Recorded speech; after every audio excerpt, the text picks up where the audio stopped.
የተወለድኩት በደቡብ ኢትዮጵያ በሐዋሳ ሲሆን የተማርኩትም በዚህ በሐዋሳ ቤተ ክህነት በሚባል ትምህርት ቤት ውስጥ ነበር። እድሜ 7 ሲሆን ወደኔ በተደጋጋሚ የሚመጡ አምላካዊ ጉብኝትና የአገልግሎት ጥሪ ነበር። እጅግ ትላልቅ ከእግዚአብሔር ጋር የተገናኘውባቸው ጊዜያት ነበሩ። እህቴ የመድኃኔዓለም ጽዋ ከጓደኞቿ ጋር ሆና ትጠጣ ነበርና እኛ ቤት መጥተው ጸሎት አድርገው ተዘምረው ከዚያም ከመሸ በኋላ በስዕል የማውቀው ቀይ እጅግ ግዙፍና ጎልማሳ ነጭ ልብስ የለበሰ ሰው ቀን ተሰብስበን በነበርንበት በዚያ ጉባኤ ውስጥ ቆሞ አየሁት። ሁሉንም ሰው ይዳስስ ነበር። እናም እየዳሰሰ ሲዞር እጁን እንደምንም ብዬ ተንጠራርቼ ያስኩት። ሙሉ በሙሉ እጁ ጸጉራም ነበር። እናም ያንን እጅ ስነካው ሙሉ በሙሉ እርሱ ላይ የነበረው ጸጉር ወደኔ ይተላለፍ ነበር። በጣም በሚገርም ሁኔታ ደስታና ፍርሃት ተደበላልቆብኝ ከዚያ ህልም ነቃው።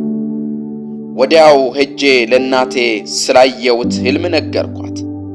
እርሷም በል ለማንም እንዳትናገር በማለት አስጠነቀቀችኝ።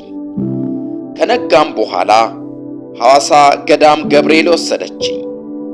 በዚህ በሐዋሳ ገዳም ገብርኤል ጳጳስ አቡነ ቀሲስ የተባሉ አባት ጋር ትምህርት ጀመርኩ። ከዚያም የድቁና ትምህርት ሐዋሳ ገዳም ገብርኤል መማሩን ቀጠልኩኝ። አባቴ ለሥራ ዝውውር ዲላ ሲመደብ አብሬው በመሄድ አጼ ዳዊት የሚባል መንፈሳዊ ትምህርት እንደዚሁም የሃይስኩል የቀለም ትምህርቴን በዚያ መማር ጀመርኩኝ። ከዚያም በ13 ዓመቴ ሌላ ራእይ አየሁኝ። በዚህ ጊዜ የድቁናውንም የቀለሙንም ትምህርት ጎን ለጎን እያስኬድኩት ነበር። ከዕለታት በአንዱ ቀን ምሽት በራእይ ውስጥ ሆኜ የተማርነውን መንፈሳዊ ትምህርቶች ከተማሪዎች ጋር እየከለስን ሳለ ነጭ እርግብ ትመጣለች። ሁሉም ላይ ለማረፍ ታንዣብባለች። ሁሉም ለመያዝ እየተንጠራራ ለመያዝ ይሞክራል።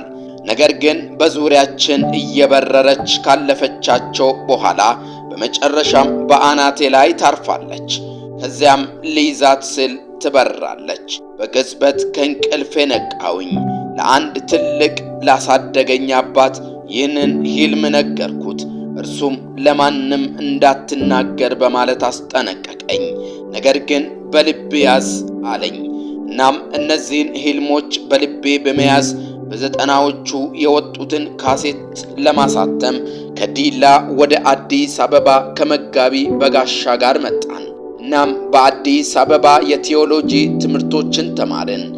ራሳችንን ለአገልግሎት እያዘጋጀን እናተጋ ነበር። እግዚአብሔር የአገልግሎት በሮችን ከፈተልን። ከዚያም ማገልገል ጀመርን። በእነዚህ ጊዜያት እጅግ በጣም ፈታኝ ጊዜያቶችን በጌታ ጸጋ አልፌያቸዋለሁ። በድካምም በብርታትም እግዚአብሔርን እናገለግል ነበር። በአሜሪካ ሳለው በኢትዮጵያ አቆጣጠር በ2010 ዓመተ ምህረት በቤቴ ውስጥ ከጸለውኩኝ በኋላ ቁጭ ብዬ ሳለው ድንገት አይኖቼ ተከፈቱ። የዚህ አይነት መንፈሳዊ ልምምድ ፈጽሞ ተለማምጄው አላቅም። ይህ ለመጀመሪያ ጊዜ ነበር። እናም እጅግ ትልቅ ዙፋን ነበር። በዙፋኑም ላይ ኢየሱስ ተቀምጦበት እጆቹን በዚያ በቃላት በማይገለጠው ትልቅ ዙፋን እጄታ ላይ አድርጓቸዋል። እናም በምስማር የተቸነከሩበትን ጠባሳዎች አይ ነበር። የእጆቹን ችንካር አይ ነበር። ፊቱን ማየት ግን አልቻልኩም። በጸዳል የተሞላ ነበር። እኔን ወደ እግዚአብሔር መንግሥት ማምጣት እጅግ ከባድ ነበር። ምክንያቱም እኔ ሃይማኖተኛ ሰው ነበርኩ። ወንጌልን የማልሰማ ሰው ነበርኩ። ነገር ግን ጌታ ራሱ ተገለጠልኝ። በዚያ ቅጽበት የልጅነቴ መልኬ ይታየኝ ነበር። ኢየሱስ በስተቀኝ ባለው መድረክ ላይ ቆሜ ነበር። እናም የኔን ትንሽነትና የእርሱን ትልቅነት እየተመለከትኩኝ እገረም ነበር። እጁንም ከዙፋኑ እጄታ ላይ ሲያነሳ የሰማይን ያህል እጅ ትልቅ ነበር።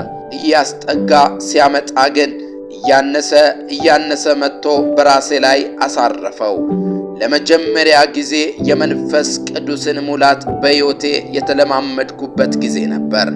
ይህ ራእይ ሕይወቴን 360 ዲግሪ ቀየረው። ሁሉን ትቼ ኢየሱስን ተከተልኩኝ። ክብር ለእግዚአብሔር ይሁን።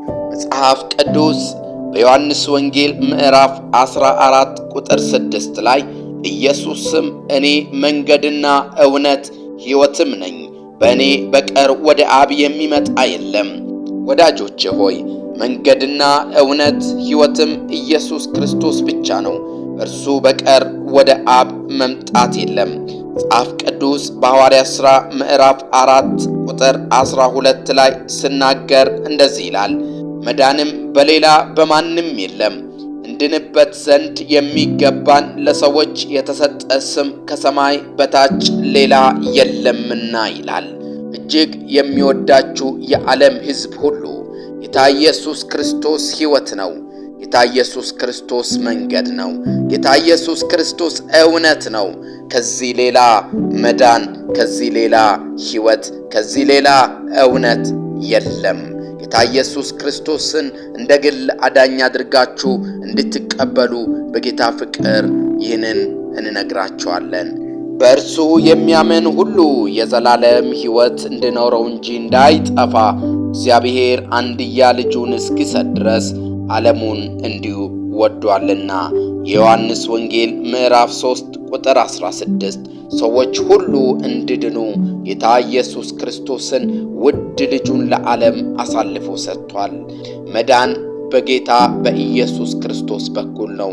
ማንም በጌታ በኢየሱስ ክርስቶስ ቢያምን የዘላለምን ሕይወት ያገኛል፣ ደግሞም አዲስ ፍጥረት ይሆናል፣ ለዘላለም ከእግዚአብሔር ጋር ይኖራል። እግዚአብሔር ይባርካችሁ።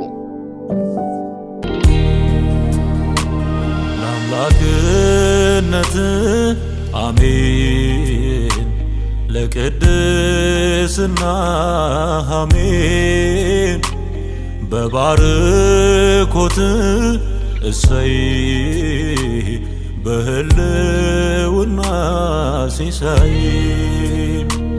ለአምላክነት አሜን፣ ለቅድስና አሜን፣ በባርኮት እሰይ፣ በህልውና ሲሳይ።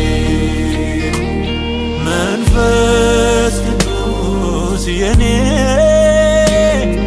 መንፈስ ቅዱስ በኔ